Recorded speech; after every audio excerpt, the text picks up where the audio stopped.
चाषी मुंडे पड़ा चढ़ 2 दिन है लगातार कोहला पाग झिपिझिपि वर्षा लगी रही। लघुचाप वर्षा खोर्धा जिला बोलगड़ ब्लॉक चाषी मुंडे हाथ दे बस 2 दिन धरी वर्षा लगी रही वर्षकर परिश्रम सब माटी मिसबार देखा मिली।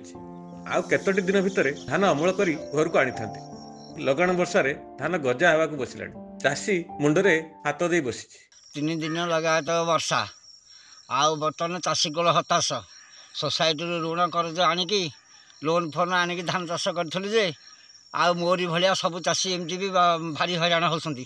कौन करूँ धान देखु गजा सब हो गला कौन करूँ कि बर्तमान मंडी हाथ देकी बसचु। बर्तमान आजिकल तो सरकार बहुत कटकणा कर मंडी धान ये धान गजा धान केमती सेल हम केमती आम देवु केमी सोसाइटी ऋण सुझीबू बर्तमान चाषी को आम चिंतार सब पड़ू।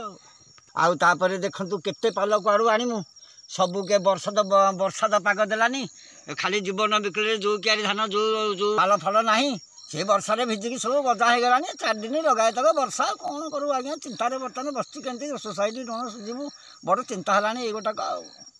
प्रशासन ये चाषी दुख को बुझुची कि नहीं ता तो जना पड़ी। खुर्दारू हरप्रसाद नाथ सीधा संवाद।